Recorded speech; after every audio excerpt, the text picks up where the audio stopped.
Welcome to Windows on the World. Let me just put my microphone on.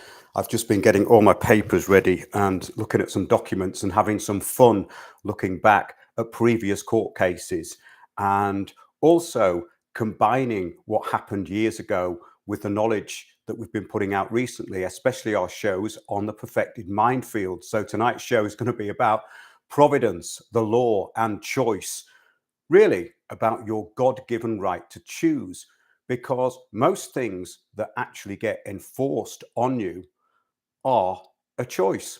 And that may seem a bit of a strange statement in such draconian times, but it is true. The problem, however, is that we have a system now which is communitarian, which is a top-down enforcement. And that goes through the courts, it goes through all forms of administration. But there are still remedies, because the system of law always does allow for remedies. And those remedies are often hidden. And this is the very interesting thing I discovered about the occult nature of law many years ago. And it ended up in many trips to the High Court, the Royal Courts of Justice, going to see masters in chambers, which anybody can do. I think you have to pay about 50 quid, or you did last time I went there. I went to represent a small charity that was under attack. And a culmination of these court cases over the years led me into an area of knowledge which was a lot more profound. So I actually got very bored with talking about these remedies in law, these basic remedies. And of course, we still have people on the internet who are telling you that they have remedies which are in effect and in actuality no such thing, which is why I invented Common Law Malcolm, whose catchphrase is winning. And his manifesto is actually in the chat there. And it's called Common Law Malcolm, the Manifesto. If you don't know what I'm talking about, it was a character that was based on these people who were constantly losing in court, but believed that they were winning because they were quoting from things like the Magna Carta or the Bill of Rights, and really using arguments which are defunct in the communitarian system. Now, the thing is about this is that there was quite a lot of truth in these arguments, but they're applied in completely the wrong way, which is why characters like Common Law Malcolm are actually so funny. So yeah, I'm just going to be getting into that this evening with a lot of stuff. So there's going to be a lot of information in this show as usual. But I think a lot of it is all about strength through adversity. And what I found was when I started taking on the administrative sector of the communication system, in other words, councils and enforcement agencies, I found that they have many, many weaknesses, and most of them lie by omission or lie openly. So lying by omission is a very interesting one, because it means that you can find what they are omitting. It takes a bit of research, but it's well worth it. And I think the point here is that it's all down to you. This is all an individual choice. I'm just going to get into something I found today, which explains a lot of what's happening. And it was in an article on futurism.com. And this is why technocracy is actually failing. Human intelligence is sharply declining. The benchmarks are not looking good, folks. That's what it says. No, it's not just you. People really are less smart than they used to be. I'm going to discount listeners to this show, obviously. As the Financial Times reports, assessments show that people across age groups are having trouble concentrating and losing reasoning, problem solving, and information processing skills, all facets of the hard to measure metric that intelligence is supposed to measure. Though there has been a demonstrably steep decline in cognitive skills since the C-19 pandemic due to the educational disruption it presented. Now, I don't agree with that. I think the whole psychological operation of the way it was done was actually so alien to what people thought the system was about that it completely derailed them mentally. And also, of course, the lockdowns and all the threats, the rest of it. And I found that at the time when that happened in early 2021, I decided to go traveling. We had the 2020 event. 11th of March 2020 was the declaration of war by this global agenda, the new global governance system, which I've covered so long. that I don't get tired of talking about it, but I get tired that there's no response to it being talked about. And that's not going to change now. But the people who get it. Those who don't, don't. And I think that was a great thing about the COVID thing. It was a catalyst and strength through adversity. So, in actual fact, I found that particular time really empowering. Of course, it's stressful and they made it quite difficult to travel, but it wasn't impossible. But what I found was that it was a lot easier than everyone thought it was going to be, or I was told. So people will work on assumptions and they will repeat what they're told. And if you're going to have remedies in anything in life or law, you can't do that. So yeah, that's a very interesting thing. And also there was a lecture I put on this morning, and it's this woman who was talking about the decline in the cognitive function of children through screen time, and that computer learning in schools wasn't working. Well, of course not, because you need to write things and read them and see them. And that's part of the process. When I'm reading from a screen, I have to really embed the knowledge. And it's no good to just keep scrolling through things all the time. And that is why people have become dumbed down. But again, that's your choice. You don't have to do it. So you're given these toys to play with, and they're there to degrade your mind. And if you say yes, then you've consented. And consent is everything within the law. If you consent to something, then you agree with it. So there's this other aspect of people who were saying, well, if you ignore it and send it back as in return to sender, then it'll go away. No, it'll get worse, because what happens is that you've agreed to what was in the letter because you didn't open it. And that will then go down as non-response, which means agreement with everything that's in the letter. All simple stuff. And this was some stuff I was talking about 20 years ago. But I'm going to give you some philosophical overview here. This is from Thomas Aquinas, who lived 1225 to 1274. He was a monk. He said, eternal law, God's rational purpose and plan for all things, because the eternal law, excuse me, is part of God's mind, then it has always and will always exist. Now, this is a really good point, because it's all about this idea of God's providence. And God's providence isn't about worshiping a deity or a third party. And third party interlopers in law are those people who take the law into their own hands on behalf of another person. So in other words, they're agents. So a priest is an agent. The church is an agent. The bailiff is an agent. The debt collector is an agent. And in a way, the police are agents too, more now than they ever were. But that form of agency has now gone into where we get this new form of policing, which is communitarian. And I will give you some examples of that as we go along. And whenever we hear something like community policing, be very wary of that, because that is the communitarian system. And things that are unpopular to the system are buried in what is called community policing. Happened to me. So yes, the show we did on Providence, which is in the Perfected Minefield series, somebody brought this up in our Discord group, which actually inspired me to bring it up in this show, because those were very unique shows, I think. And the reason I did them is because I learned from them also. That's the point, that this stuff is a lifelong learning project that I'm sharing. So really, it's all about learning, and it's not about, this is the point, I think, that's a lot of the problem with the internet. It's all about the messenger and not the message. The message is the only thing that's important. The messenger has to be clear, concise, and be able to put a message across. And of course, this is where it starts to fall down. Well, the question this question arose whether I was talking about the self-manifesting and inner work type selfists, these people who are basically in this cult of arrested developed narcissism, but think they're spiritual. And this is a huge trap. This is one of the biggest traps. And I put down, it's the difference between being connected through higher intelligence and the mind trap groupthink of those who constantly see connections where there are none, and are actually just wanting to manifest what in reality has no higher purpose than shallow and trivial pursuits and attainment. In other words, me, me, me. The delusion of not being properly aligned. That's what it's about. But funnily enough, I said I was looking at the handwritten notes for that show.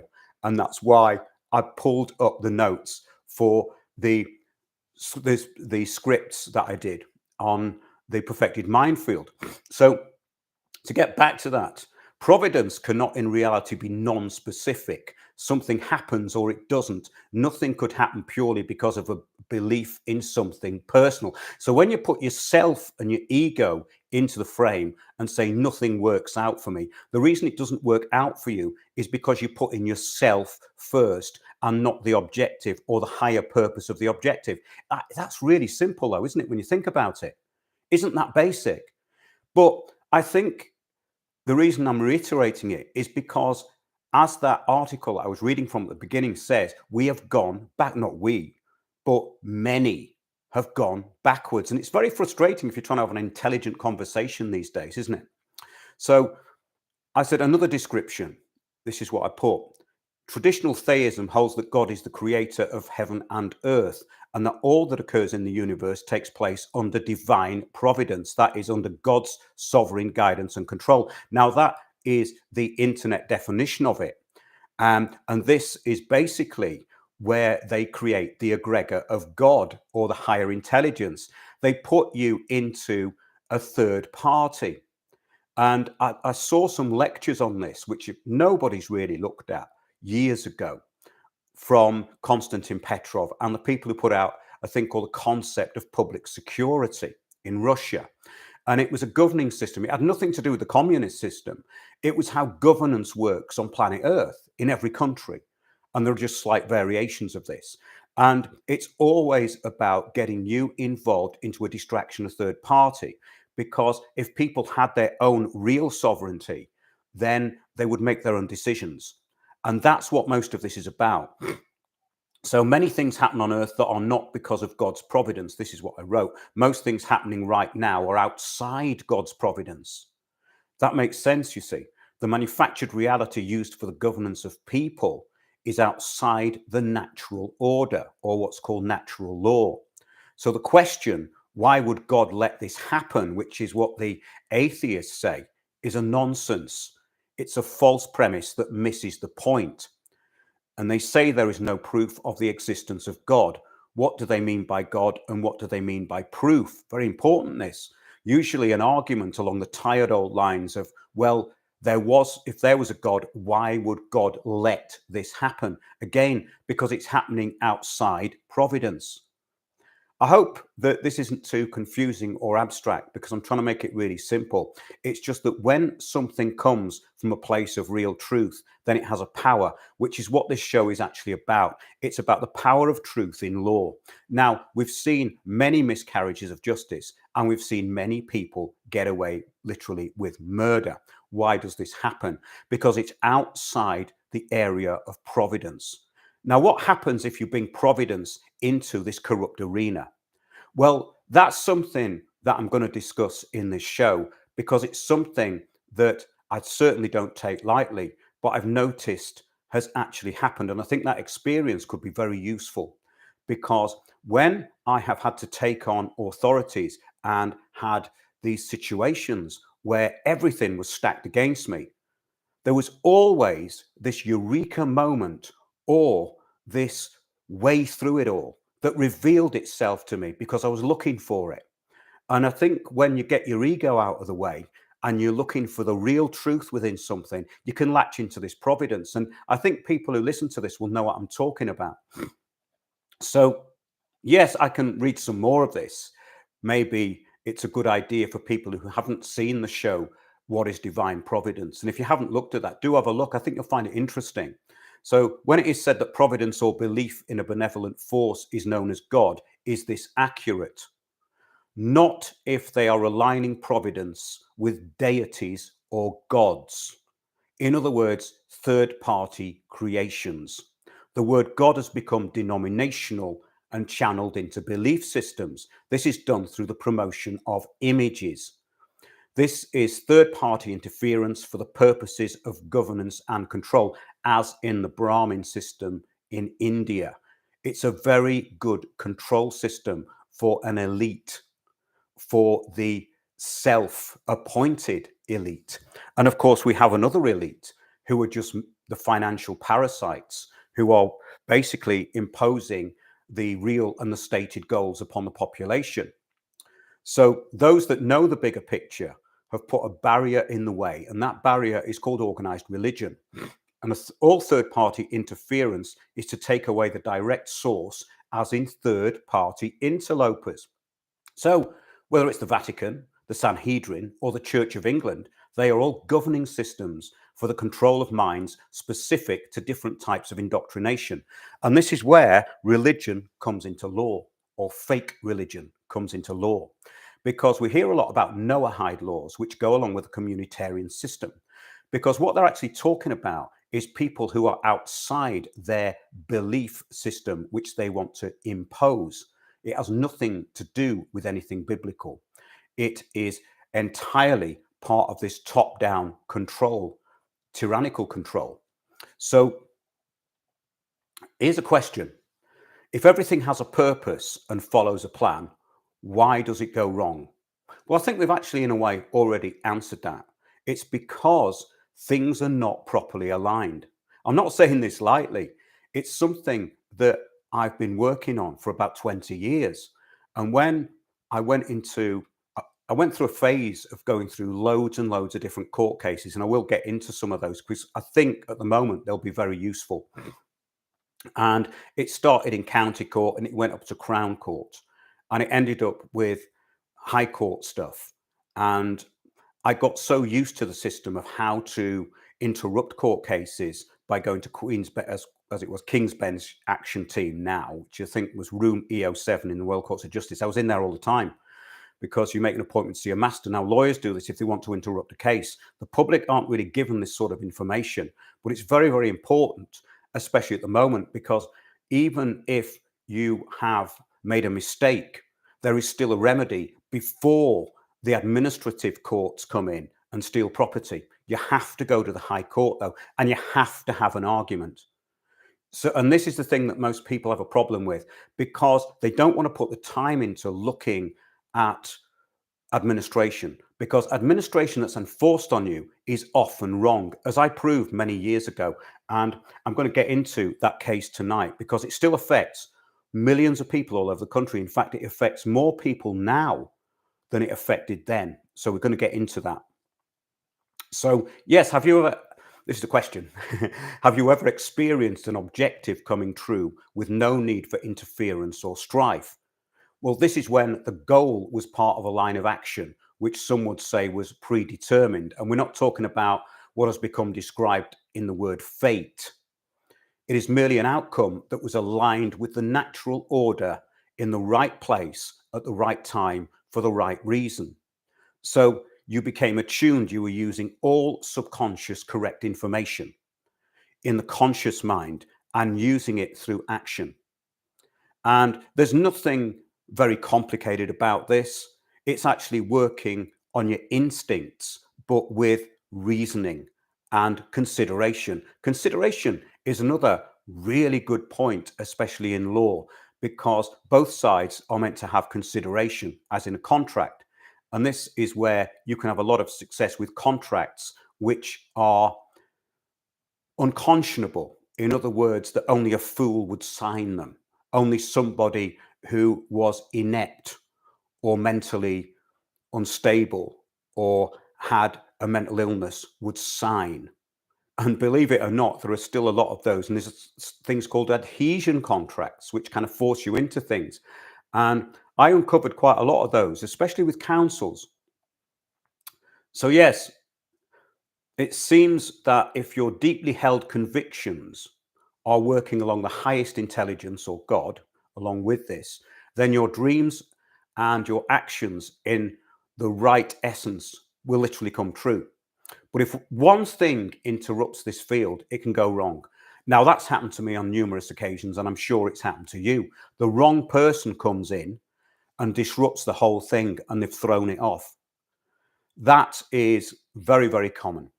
So really, with the law, the devil or what needs to be outed is always in the detail. And there should always be a remedy.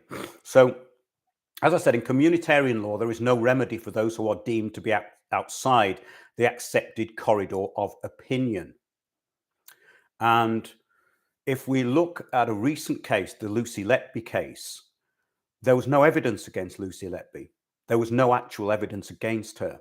And it is one of the biggest travesties of justice, and it will be found to be that. But the reason that that happened was for the common good of all. In other words, it's not in the public's interest for them to know that doctors and hospitals are incompetent, or doctors and hospitals are liars and cannot be trusted. So there's a scapegoat. And that happens time and time again. That's a very big case. I saw exactly the same thing that happened in the Lucy Letby case in a case I was involved in as a witness. Now, I'm not saying that it had anything like the gravity of that case. It was a minor thing, but it was still the same premise. The evidence was destroyed or withheld by the police. The police perverted the course of justice as though it was something that they do all day long, which in the arena of Kent police is just a known fact. I proved that. That's one of the most corrupt police forces in the UK. And people say, well, what about Sussex? What about this? What about this? Well, yes, they do have corruption, but on an industrial scale for corruption, I'd never seen anything like what happened down there, and especially in Maidstone Crown Court. That's one of the most corrupt courts in the country, and that's according to several lawyers. So when people talk about the system of law, they have to know what they're talking about. And of course, there will be some kind of providence in these cases, but it can take years because you're up against this system. And this is the main purpose of knowing about how you respond to things in natural law. So actually, what we find is that people now are listening to titillating, spineless nonsense, which has no information. And what I found was years ago that the remedies were already built into the system if you knew how to use them. So there's no excuse now for people still losing their houses or saying that their birth certificate bond is going to pay their council tax. And there's a person who puts this out who doesn't actually adhere to anything he says. And he has every single grifter that is known as a charlatan on his platform, putting out the most appalling nonsense and making things 10 times worse. And that is what's happened over the past 10 years. And I did discuss this on a Richie Allen show because I did a show years ago called Forced Evictions, which is still in the archive. Take a look at that because the information on that is mind-blowing, and it'll tell you how the administrative courts actually break the law and what you can do to remedy that by going to the High Court. So I had many county court cases when I was cutting my teeth on this stuff. And when I found out that property was being taken in the county court without a proper writ of restitution in Chancery, and the courts were actually being held in private and in fact unlisted, and that happened to a court case that I was involved in when I made a counterclaim against Waltham Forest Council. The court case was delisted from the registry trust. A lawyer who used to work for Waltham Forest told me that, and indeed it was. I couldn't find it on there, but it was me versus Waltham Forest in 2013 in the Thames Magistrates Court. So yes, people talk a lot about the liability of the person, but again, this comes down to providence, because if you're going, oh, I've got this Cester KV trust. No, you haven't. The Cester KV is an assumption. It was a barbarous trust that was actually brought in. The concept of it was brought in by the Normans, if you go to the Dictionary of Law and Jurisprudence, but it was applied to people who had lived for 7 years who could then be pronounced dead. Because once you're pronounced dead, then you can be administered within this system. I've done a lot of work on it. I'm not going to go into that tonight, but there's a show called Freeman versus Legal Fiction. And if you look at that show, there's a whole load of things like, is a birth certificate a death certificate? Are you a pauper? What is common law? These are all sourced from the great lawyers and from people like William Blackstone, Halsbury's Laws of England. This is the backbone of what was the law. So it's quite important stuff. So communitarian courts, what can you do about that? Well, if you get wrongly accused, then unfortunately you have to go through their process. And I was called recently by somebody who had been set up by someone who maybe they shouldn't have called out, because the person has connections to people who are very high up. And this person called them out. Next thing, Kent police had basically detained him and accused him of a very serious crime. And the police can do that. And I've seen it numerous times, but the remedy can only come after or during this process, because what you have to get them on is their administration and catch them out on their lies.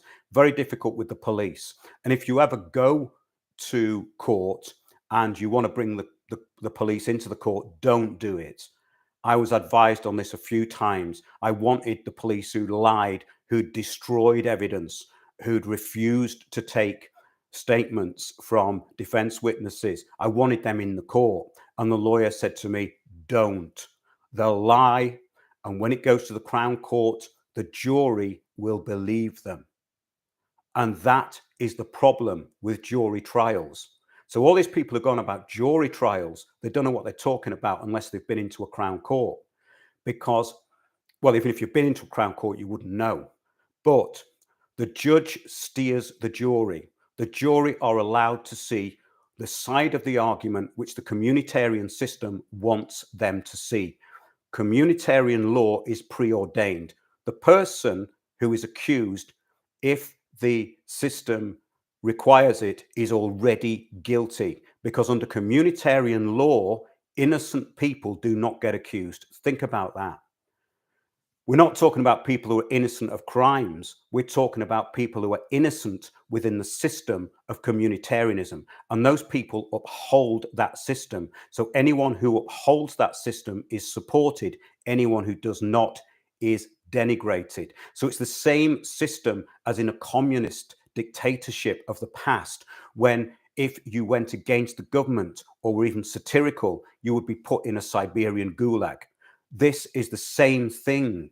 It's just that it's not as open and draconian, but it works in exactly the same way. So the common good is how the needs of the community are expressed through public office. In reality, anything outside the accepted narrow corridor of public opinion is set to lose in court. The evidence does not matter. Cases are judged on their merit. Are they in the interest of the common good or against it? Now, the common good isn't the common good of you and me or the truth. The common good is the stability of the system in upholding the system. That is the common good. So when you see the common good, that's what it means. It doesn't mean justice. It means something that upholds the system. So is the person accused or defending a claim an asset or a liability to the system? Are they worthy under the Noahide laws? And these 7 laws are not what people think. I'm giving you some quotes from an article here. They are a way of strict enforcement against those outside the accepted narrative, those not approved by the system. So the common good is an imposition from above under the fake concept of the betterment of society. And it means shutting down and punishing any and all who appear to speak a language outside the accepted communitarian narrative, which is why if you get hauled in by the police for something, I'm not giving anyone legal advice, but I wouldn't talk to them. And what I would do is, if I was going to be interviewed under caution, was I would go to the camera in the interview room and said, I will require this in 2 weeks from the professional standards and or the criminal justice unit, and it will be used in any future court case. I am not speaking to anybody in this police station because, and the reason I would have given in this case that I was in was because the police had assaulted me, and they were trying to turn me into a defendant rather than a witness because I witnessed what they did. And then the evidence which was taken of the assault on me by the police was destroyed by the desk sergeant who had thrown me out of who had asked two thugs basically in police uniforms to throw me out of the custody suite while I was waiting for the person who'd been taken into custody. And people who haven't had a dealing with this would never believe it. But when I started putting this stuff out on the internet, I found that many people contacted me. And these are voices, by the way, that you never hear. These people are not heard. So the punishment in these courts is symbolic, and it sends a message to those in society who may wish to oppose the system. One must know the language of the oppressor in order to infiltrate it. Again, there's a eureka moment within all law where there's a remedy. This is the only way to win in the system. The consequences of relying on the golden rule of law, that all are equal under the law, will be met with the imposition of communitarian law. Judges are well aware of what they're doing, and all have been captured to differing degrees depending on their importance within the law system. They are powerless under the Crown to go against the imposed rules which they are duty bound under oath to follow. The great judges and lawgivers of the past, Blackstone, and what's written, as I said, in Halsbury's Laws of England, no longer apply except in rare circumstances, but those rare circumstances are where you find the remedy. In Crown Court cases, juries are only given the evidence allowed into the court. Defence evidence is routinely discarded, ignored and destroyed. I'm reading from how communitarian UK courts operate. So have a look at that because it's rather useful. And I would say this is all essential to know in the present time. So in communitarian law, the defense and prosecution work together for the already decided outcome. I've seen it in a Crown court. The pantomime being played out by the prosecution and the defense barrister. The coercion between the two parties and the absolute lying that goes on is something that has to be seen to be believed, really. I mean, I took on Garden Court Chambers, who sent this UN human rights barrister. What could be worse than that? Look at the one, there's that Ugandan one recently. She's just been caught for actually slavery. This is someone who worked for the UN courts. And anyone connected with the UN at any high level, bad news. So yes, she made an assumption and she lied basically in what she said. I brought up something that was a very strong point of law in that the person who had made a complaint was completely drunk, had taken 3 types of medication, including tramadol, had 3 epileptic fits before giving evidence. And I said, epilepsy wipes out short-term memory. This barrister, this UN human rights barrister who'd been brought into the case, and this is what happens, by the way, because Crown Court cases take 2 years or more to go to court. And then the barrister will just have a quick look through on the day. And if you've got legal aid, God help you. And that's where Providence comes in, because you're going to need it. But I wrote to Garden Court Chambers and asked for her medical qualifications and got back what was, in effect, abuse. I got the same from the High Court, who stuck to the lies of the original police and the original person who brought the case, because they wanted to make a claim, because there is a victims fund for people who've been assaulted.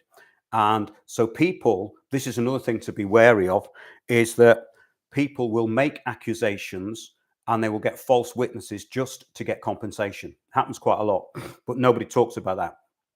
So yes, I'm going to go into a court case I had now.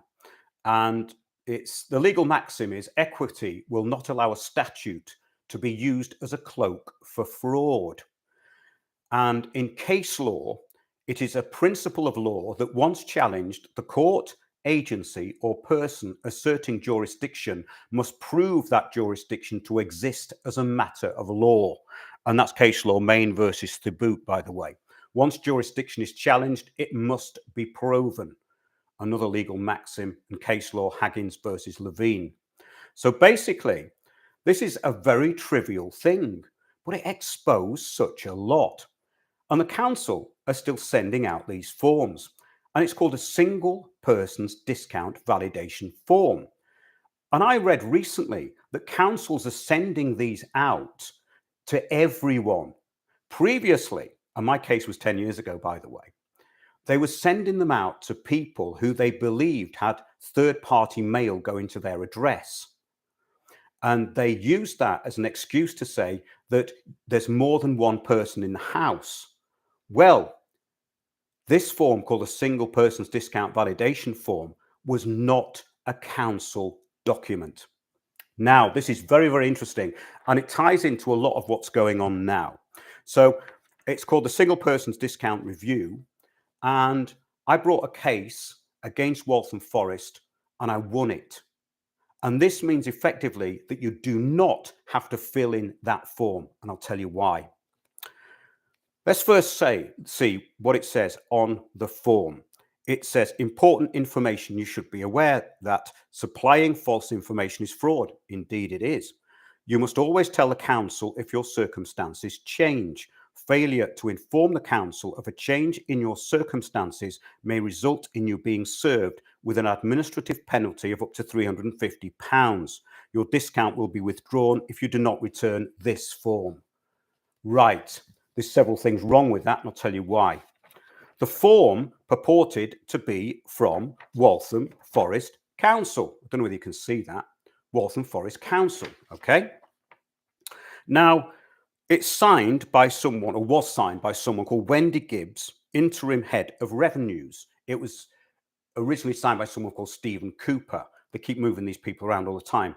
That's where the lie starts. Because on the reverse of this document that you have to fill in, yeah, there is this barcoding.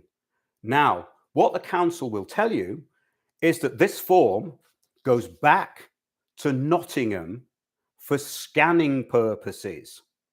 Well, I found out that the company that sends these out, not the council, the company that sends these out, receives them, is a data mining company connected with Experion. How do I know that? The council told me. Okay, so then I looked into it further. So the form is an adhesion contract with an undisclosed third party. This third party, in my case, was identified as Data Tank, a company trading for profit. They are data mining and investigation contractors who use other undisclosed third parties to obtain and release information. So what happened was this. They send me this thing and I remedied. I got a statutory declaration because I wasn't going to fill in a form with something called a priori that wasn't from the council. Remember what it says on the opening side. You must always tell the council if your circumstances change. That's from the council. That's what it says there.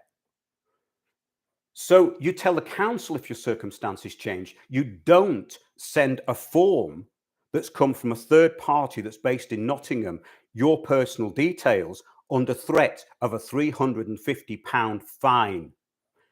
So the council on here are not telling you the truth because the fine comes from the third party interloper. It doesn't come from the council. So that is misrepresentation under the Administration of Justice Act, Section 40. Okay. Sorry, that's the Fraud Act, Section 40. It's also under the Administration of Justice Act, Section 40. Because what they're doing is they are taking money under false pretenses. And also, another thing is, this form comes from a company. Companies can only issue invoices.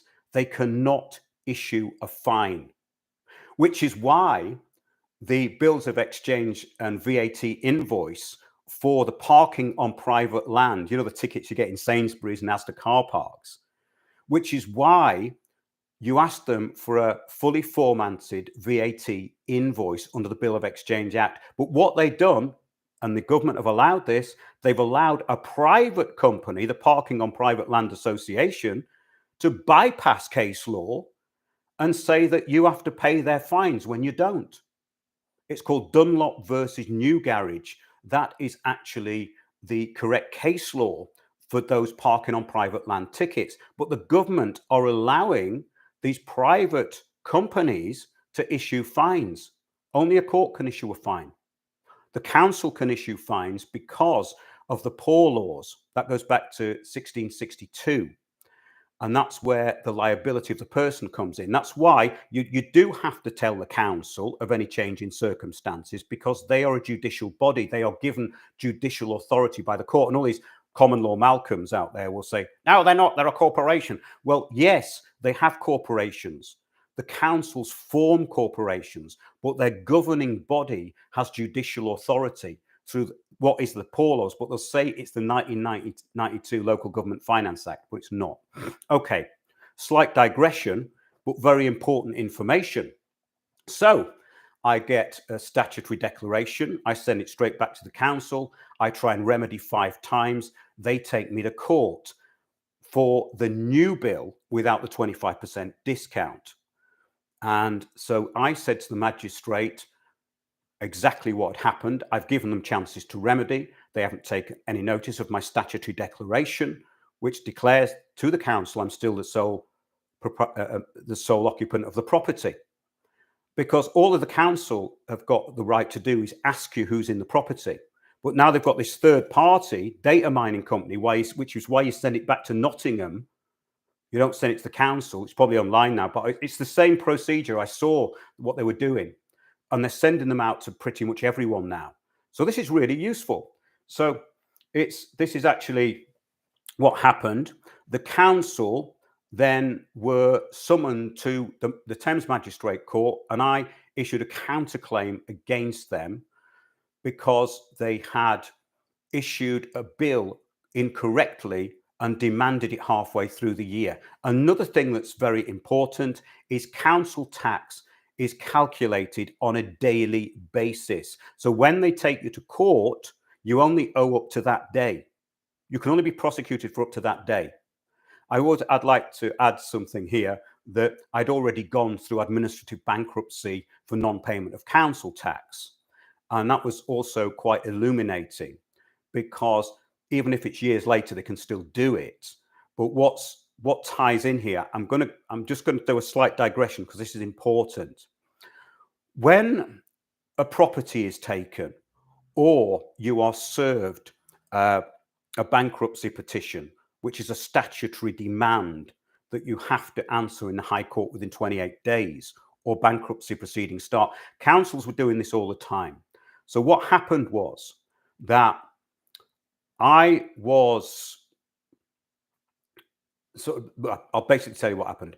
Someone knocked on the door and I said, who is it? And I was behind a gate. So I said, who is it? And he said, I've got something for you, Mark. And he threw it over the gate. And he knew that I'd picked it up. He couldn't see me, but he knew I'd picked it up. And that person was a process server. And a process server is a private detective. They can get a license as a process server. So say you owe me £1,000. I get a process server and I get a picture of you, and they go to the passport office and they authenticate that picture of you, your name and address. So they authenticate you. I can then give the process server the paperwork, and that process server can go to your place of work, or if you're out on a night out, and I've seen it happen to somebody, they got served in a social club because the process server knew where he went every Saturday night. He was gutted. He just and once that touches you, you're served, and you have to respond. Then bankruptcy starts. Now, I think the best person if you want to go into the current things with council tax, look at Paul Patterson because he's got the best information on it.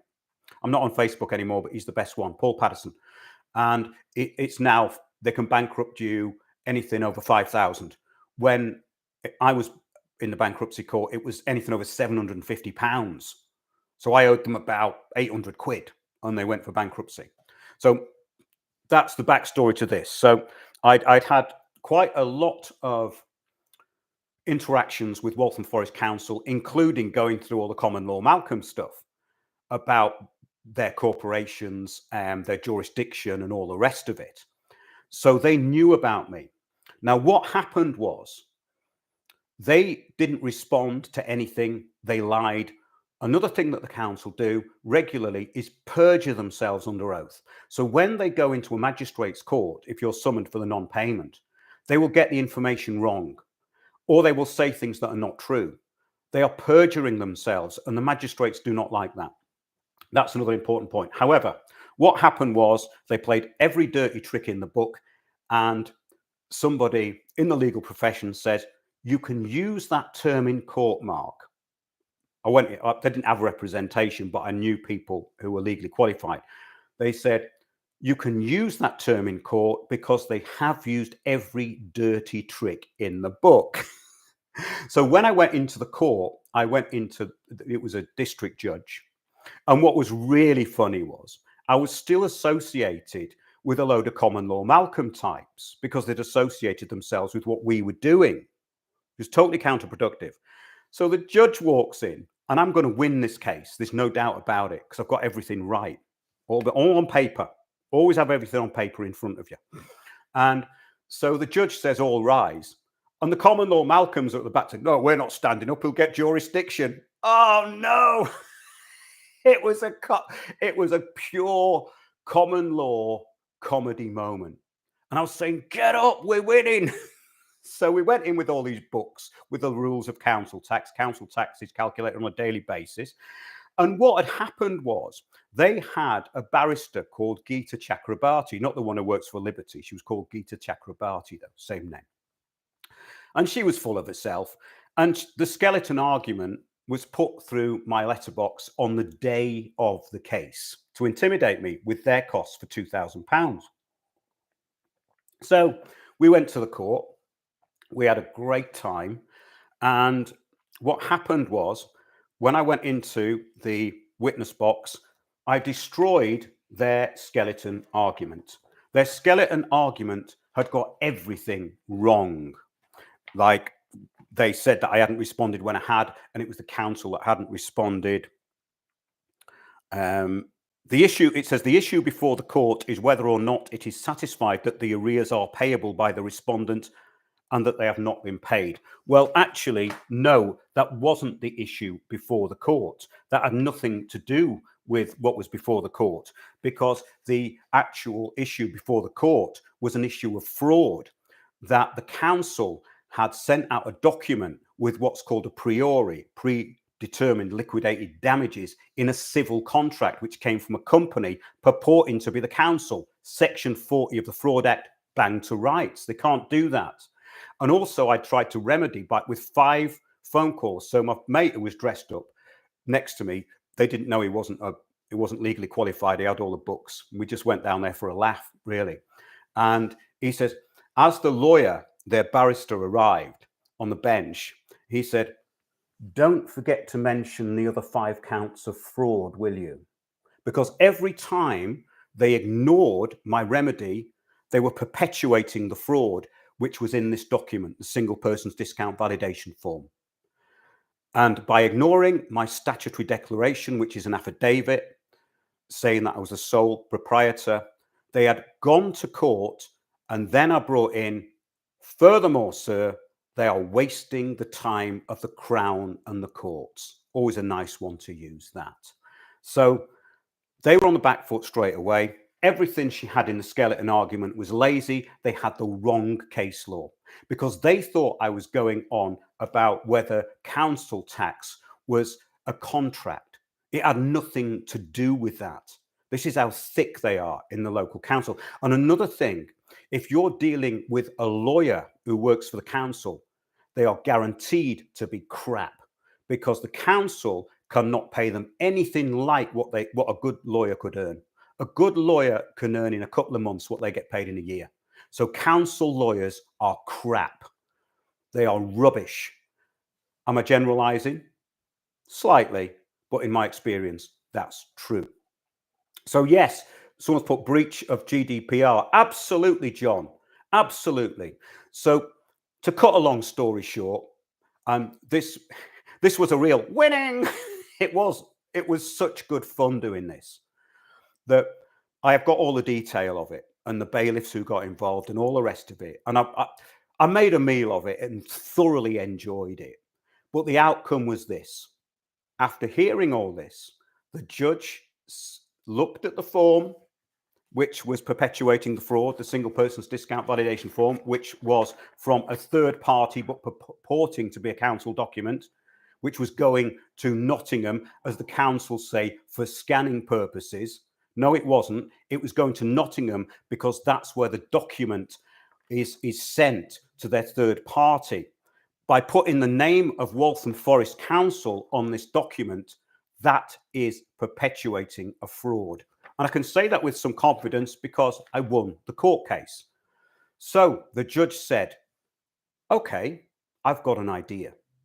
Little bit of genius from the law here. It was really clever what he did and very simple. He said, if I photocopy the council side of the document, this side of the document, yeah, and you sign this side of the document, because it's not that side of the document, which is from the company.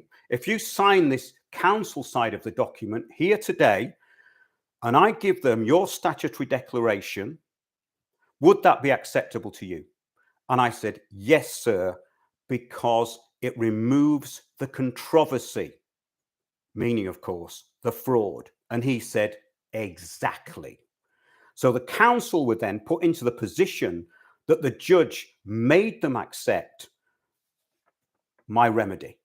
In other words, I'm not filling in this because it's from a company that's demanding my information. And also they're demanding 350 quid if you don't fill the form in. That is not legal. A company can only issue an invoice. So the council, as just to reiterate, as saying you must always tell the council if your circumstances change. Well, I had done. So their documentation was proven to be perpetuating fraud. So that single person's discount validation form that has been sent out to millions, you don't have to fill it in. And I can say that with complete authority, not like the grifters out there who are telling you not to pay your bills, because I went to court and proved it. So things like that are very empowering. And that made me much more confident in dealing with any form of administration. For instance, the parking on private land issue.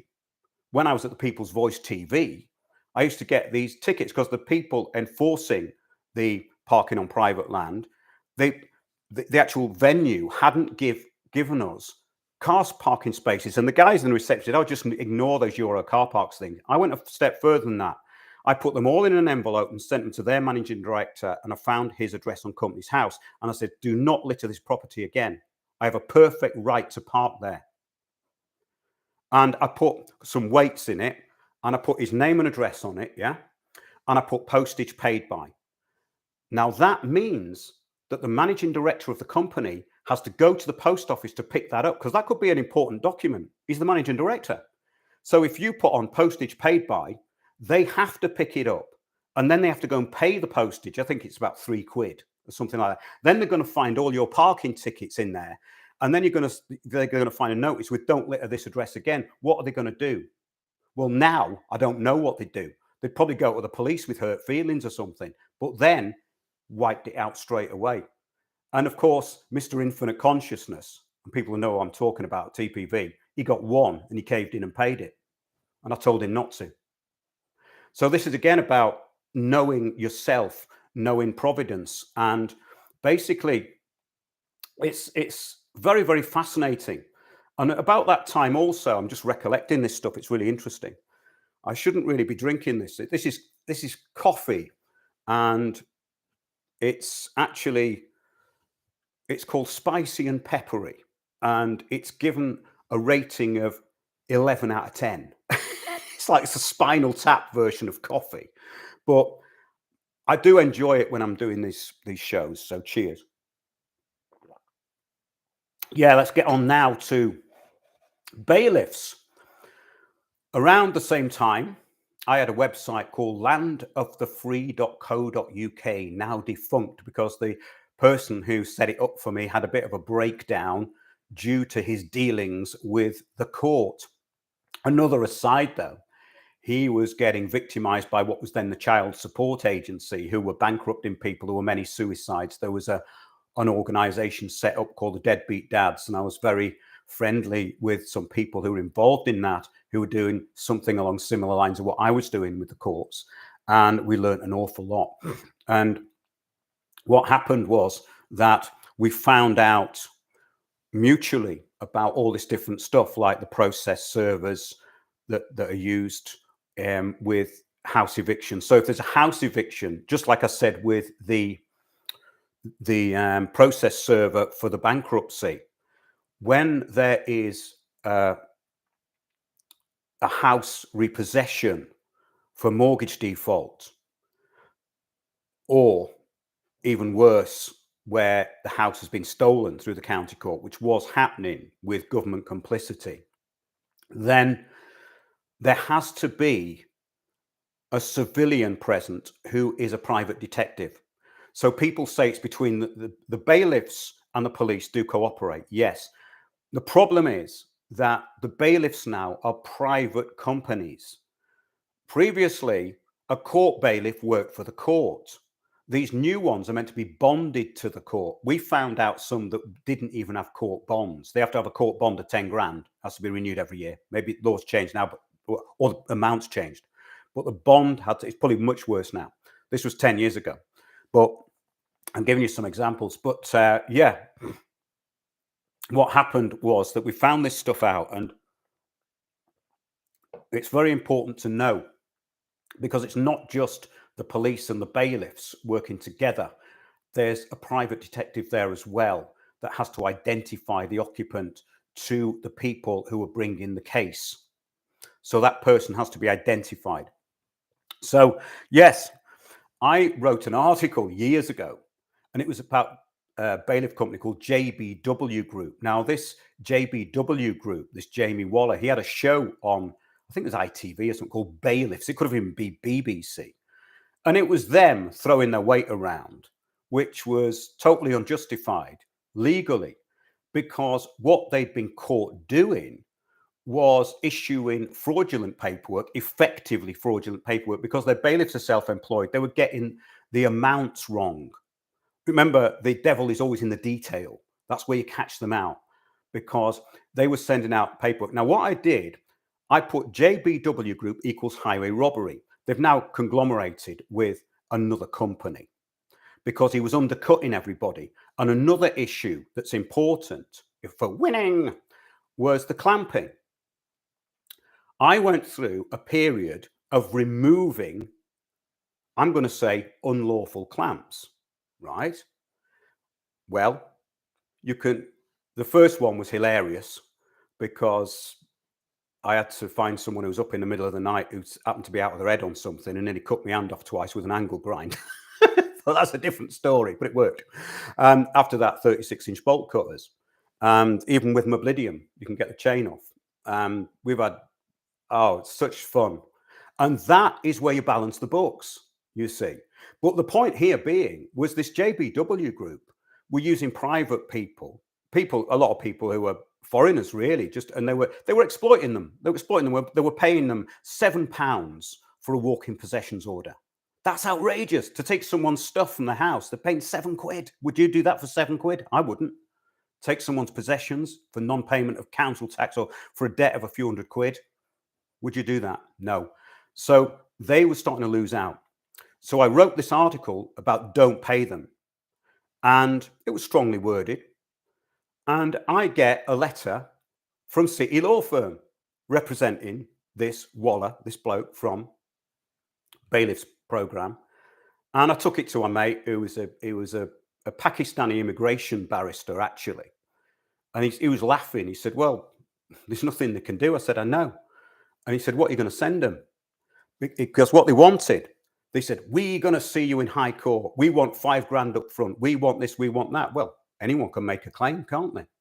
So basically what I did was I sent them back an affidavit, a commercial affidavit that they had to rebut before they could actually take me to court. They weren't going to take me to court anyway. It was all BS. But the barrister I showed it to, he said, well, you don't have to send them this. I said, I know, but it's going to cost them, innit? He goes, well, it's going to cost them 10 grand to get through that, what you've just written to them. And that is called balancing the books. And that it really is winning.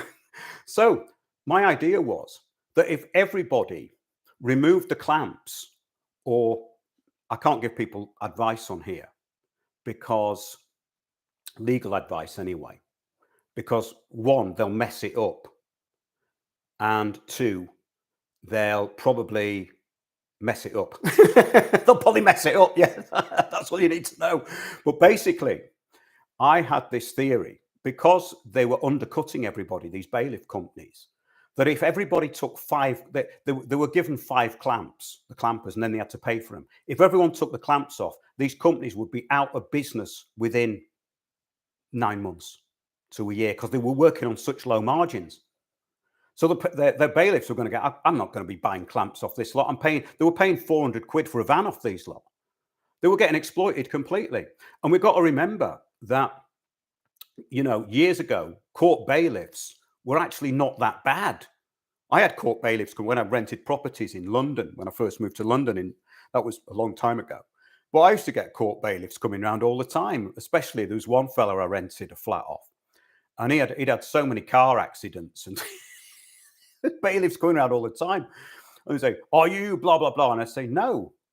And he said, oh, well, do you know when he'll be back? And I said, well, I think he's in Italy at the moment. He said, okay, sir. And they just go, you see. But these lot, because they're working on very low margins and they're self-employed, that's why they intimidate people. And in certain cases with this company that I've talked about, they'd smashed people's windows, they'd frightened old people. So what I'm saying here is that when I put this article out, it came up, this was the days before internet too, it came up under or above their website because so many people had looked at it. So that really is winning. And that's why they were trying to bring my article down. But the point being that they couldn't. I hadn't done anything illegal. I hadn't slandered them. I had used cases of theirs. They'd even employed somebody who'd stolen £113,000 from some local authority. He was working as a bailiff. A lot of these private bailiffs are criminals. They've got criminal records. They shouldn't have. They're not allowed to have. But because bailiffs and debt collectors have become kind of synonymous, because a bailiff is now really someone who works for a creditor when you think about it. They say they're called high court enforcement. Well, high court enforcement is something different from the company in Croydon. They work with the courts. Now, if you go to the Royal Courts of Justice and go to room EO7, which is King's Bench, you can interrupt these people because if they've done anything wrong on their paperwork, you can get the whole thing stayed. Now, I don't know whether I'm going to have time to get into this other case I wanted to bring up, which was really shocking. I might leave it because I've been going an hour now, and I don't like to keep them going over an hour, really. But I'll get into that next time. But I think that what this is about, it's a victory of integrity. If you have that knowledge and integrity with what you're doing, the law will find a way through, even in the communitarian system. Now, the problem is, of course, that people on the higher end of it who are getting imprisoned for things they haven't done because of the system and things like the Criminal Cases Review Commission, which takes years. And of course, they say that you can't bring an appeal unless you have new evidence. Well, the point is that they're saying, like in the Letby case, that the evidence wasn't presented. Well, the point is that because the evidence wasn't presented doesn't mean that it shouldn't be represented. It's just that they're saying that this is what they say. They say, Oh, you had that, and that happened in the Crown Court case I was involved in. That's why when I went to appeal, all this they did was reiterate the lies of the police. But I brought up all these different points why the evidence was held on to Kent Police till after the trial. It wasn't released till after the trial. Now they're saying, "Oh yeah, but you could have still used it at the time." And yeah, but conversely, I've seen magistrates just not believing the police. They're going, "Are they sure about this? Are they expecting us to believe it?" I mean, years ago, there was this lad, Damien, I think his name was, and he'd been to some protest and he was slumped in a doorway. I think he was doing his common law Malcolm bit with the police, and that's what got him into trouble because he wouldn't give his name. And he was, "Am I obliged to? Where are you on your oath today, officer?" And all this sort of thing. Yeah. And so he'd just been sat in this doorway, and the police, I think, decided that they were going to arrest him and fit him up for something. So they decided that he'd thrown a paint bomb at the police. So we're in this magistrate's court, and these coppers have walked in with a lift. I think it was in Southwark, I think, somewhere, and they're in this magistrate's court, and the coppers are coming in like Sweeney with all his clothes because they're taking his clothes, right? Which proved nothing, actually. They actually proved nothing, but they wanted to bring all this stuff in. And they walked in like the Sweeney. It was hilarious, you know. And so they go on the witness boxes, a few coppers get up, and the fella's sat there. And he's clearly got ginger hair and a blondish beard, right? And they said, "Well, how did you identify him?" You know, they said, "Well, the suspect had dark brown hair." And they're looking at him and he's got ginger hair. And then they couldn't produce the paint bomb that had been thrown or the uniform with the paint on it. So one of these idiots, right, says, "Yes, well, he threw blue paint at the officer." So the magistrate says, "Have you got the uniform with you?" And they go, "Oh, no, we haven't got that." The next one who comes in said, "Oh, he threw orange paint." But he's still got a fine for like breach of the peace or something, or obstructing. I think he was obstructing an officer. So they still fined him for something. But I think that the victory is in the integrity. And that is where I've always found the remedy. And that remedy was applied within the communitarian system too. It's a lot harder. This was just a few years ago. This was a small venue that got overtaken by radical Marxist revolutionaries who come out of Cambridge University and places like that. And they work for corporations who steal property. I might get onto that next week. So I think we've got quite a lot of information here, but I hope you enjoyed that. I wanted to break up the information I'm giving you about the history and the other things we cover. So this was an interlude, and remember that it's about providence and integrity. And that's where the real law comes from. And that was the message for this live stream. Hope you enjoyed it. Hope you found it useful. Stay in touch through the website, info@windowsontheworld.net. I'm going to have a look at the comments, and thank you for joining me.